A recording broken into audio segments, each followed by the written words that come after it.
안녕하세요. 정말 오래간만에 영상을 올립니다. 그동안 제가 일하는 곳에서 이제 스튜디오를 좀 만들어야 되겠다라고 해가지고 제가 계획하고 또 컴퓨터부터 해서 영상, 음향, 또 스튜디오에 맞는 여러 가지 환경들을 조성하는데 거의 한 두 달의 시간을 빼앗긴 것 같아요. 그래서 그동안 제가 유튜브를 제 거를 찍을 시간이 없었고, 어, 사실 콘텐츠도 마땅한 게 없었습니다.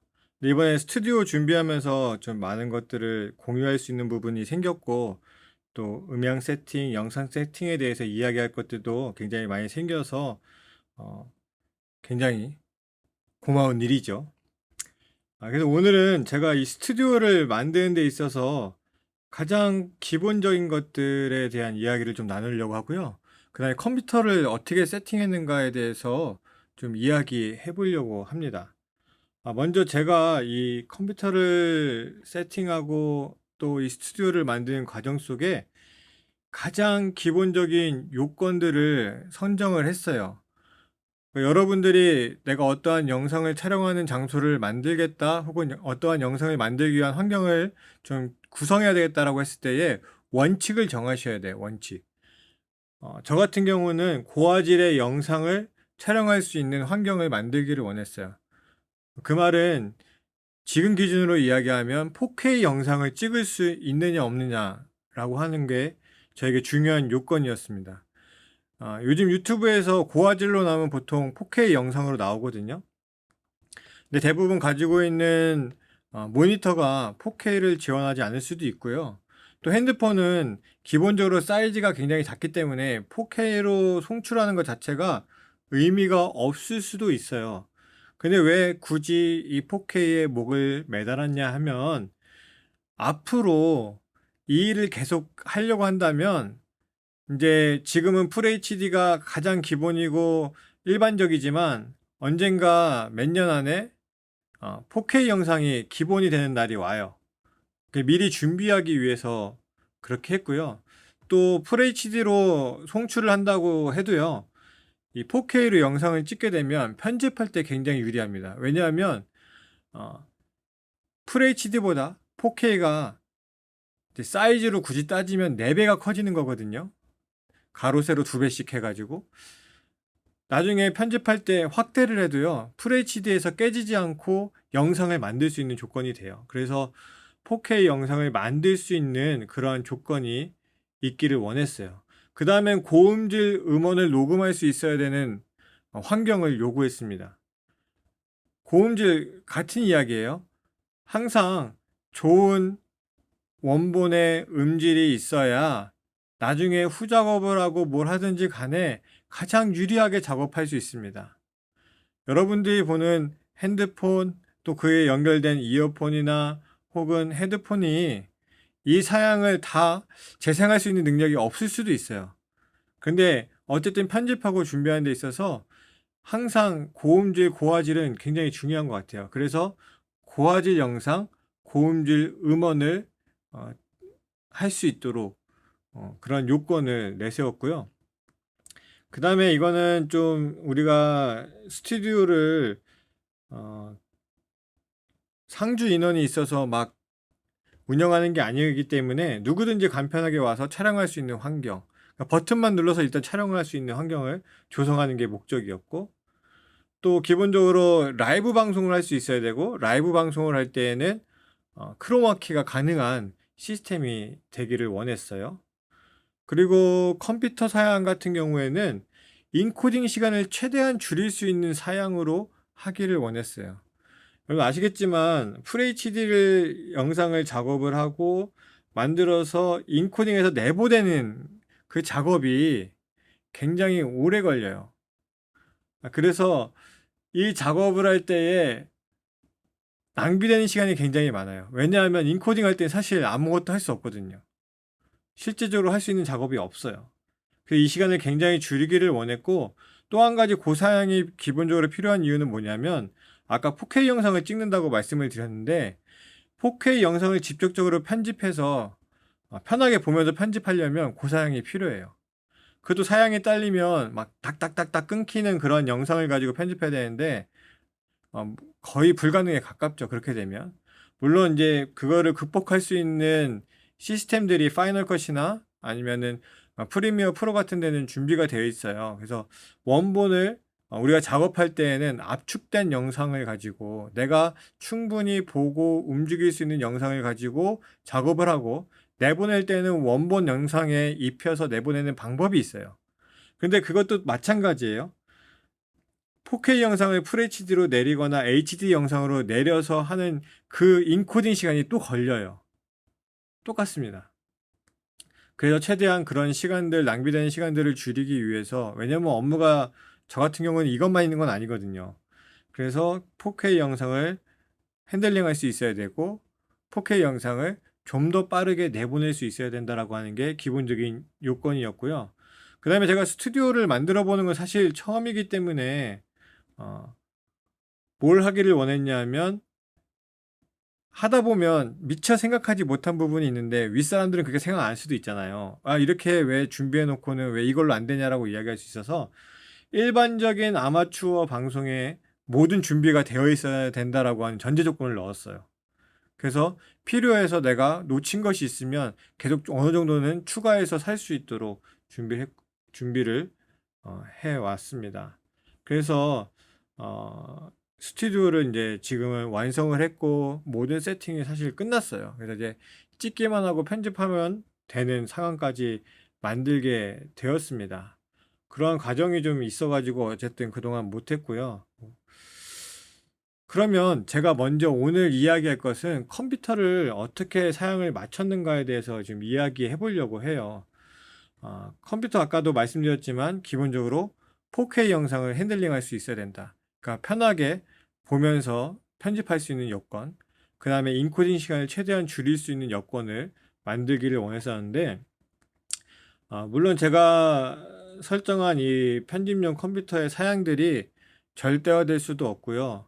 또 제가 맥을 쓴 지 한 10년이 됐기 때문에 이렇게 하나하나 부품을 조합해서 만드는 시스템을, 흔히 얘기해서 조립식 컴퓨터를 손을 안 잡은 지가 10년이 넘은 거예요. 물론 한 5년 전에 아버지가 컴퓨터를 맞춰달라고 해서 어, 라이젠 1700X로 한번 맞힌 적이 있어요. 근데 그거 외에는 사실 이런 것을 관심 있게 볼 만한 처지가 아니었던 거죠. 왜? 그동안 다 세팅이 되어 있는 맥을 사서 썼으니까요. 어쨌든 편집용 컴퓨터 이번에 준비하면서 어떻게 세팅을 했냐면요. CPU는 AMD의 라이젠 3900X를 구매했습니다. 왜 라이젠을 했을까 생각하시는 분들이 있을 수도 있는데요. 일단 스펙상으로 거의 같은 성능의 인텔 CPU보다 더 싸요. 그건 어쩔 수 없는 것 같아요. 더 싼데 어쨌든 이 CPU가 인코딩에 굉장히 많은 관여를 하거든요. 그래서 최대한 코어 수가 많은 것. 그래서 3900X 12코어의 24스레드가 가능한 CPU를 구매했습니다.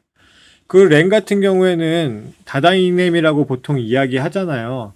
그래서 32기가짜리 2개 해서 64기가를 하려고 했는데, 이 세팅을 마칠 때 딜러분이 굉장히 잘해주셨어요.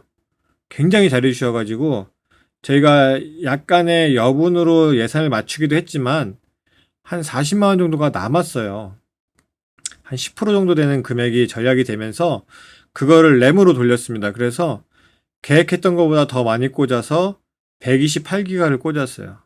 현재 제가 가지고 있는 메인보드에 최대 꽂을 수 있는 양을 다 꽂았어요. 그래서 램은 굉장히 넉넉하게 잘 쓰고 있습니다. 메인보드 같은 경우에는 아마 칩셋에 따라 이제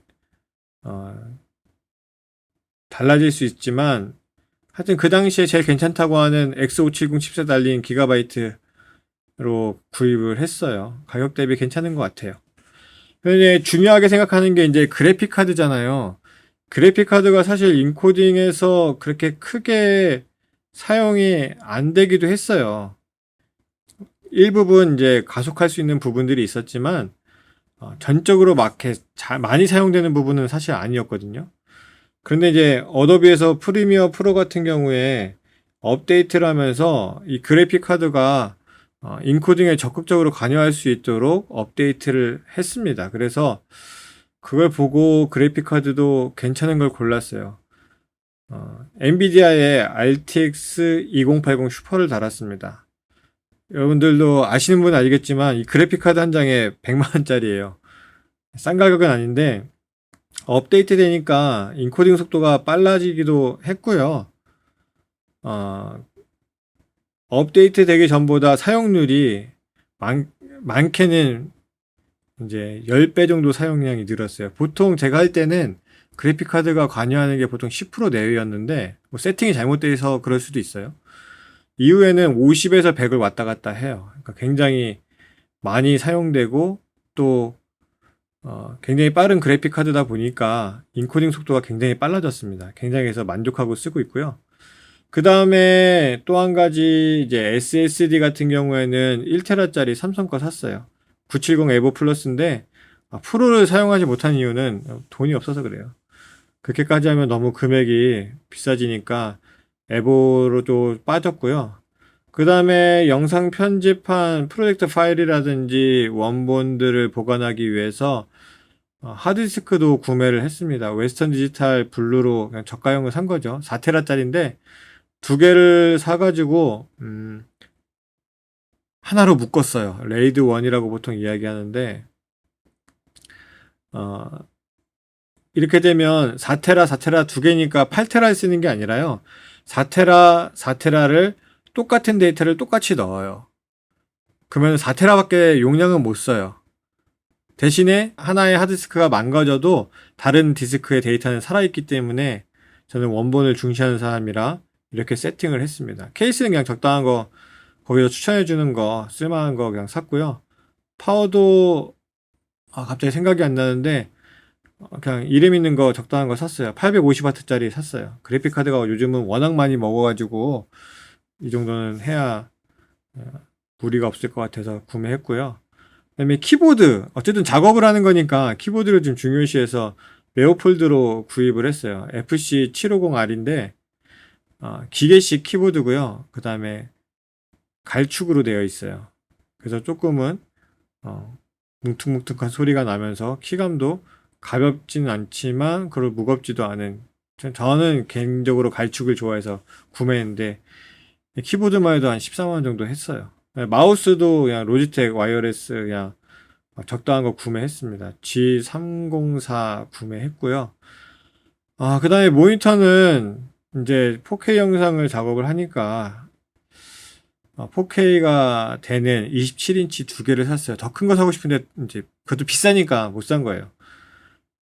그리고 이제 중요시 생각했던 것이 색 재현율인데 색을 어디까지 자연스럽게 표현해 줄 수 있는가 라고 하는 부분이었는데 제 맥북 프로 같은 경우에는 P3 모니터예요. 그래서 흔히 이야기하면 극장에서 나오는 고화질의 색감까지 표현할 수 있고 깔끔하게 잘 나오죠.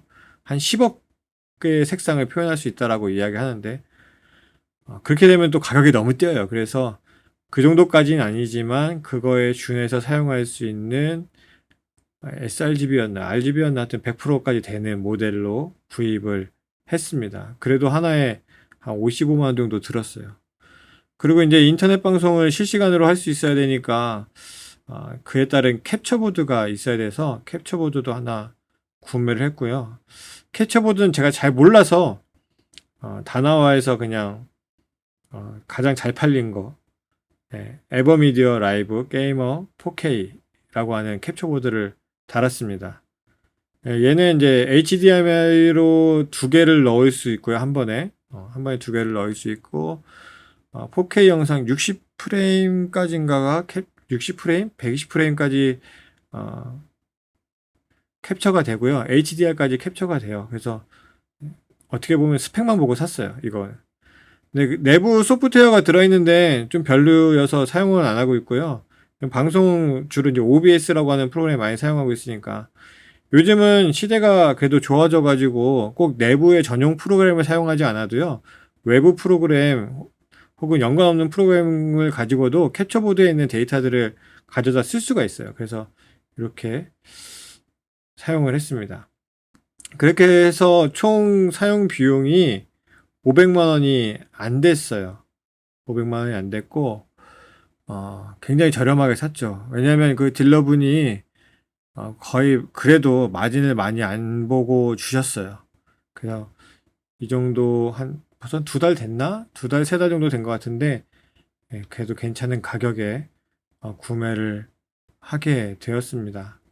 그래서 저 같은 경우는 지금 길게 쓰는 영상들이 30분에서 35분짜리인데 인코딩 하는데 20분이 안 걸려요. 4K 30프레임짜리 내보내기 하고, 크로마키를 사용하거나 혹은 안 사용할 때도 있고, 그다음에 오디오 기본적으로 편집하고, 그 다음에 자막 뭐 간단한 타이틀이지만 그런 거 올리고, 효과는 뭐 거의 넣지 않아요. 그렇게까지 할 시간이 없어서.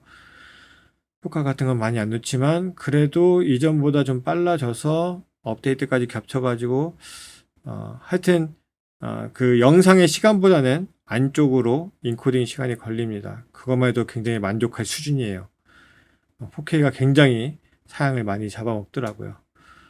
다음 영상에서는 제가 구입한 영상, 음향 장비, 그러니까 캠코더 하고요. 그 다음에 삼각대, 레코더, 음성 레코더죠. 음성 레코더하고, 그 밖에 잡다한 것들, 그 다음에 마이크, 네, 오디오 인터페이스, 스피커, 이런 것들을 어떤 걸 사고 어떻게 구성했는지 다음 시간에 알려드리도록 하겠습니다. 고맙습니다.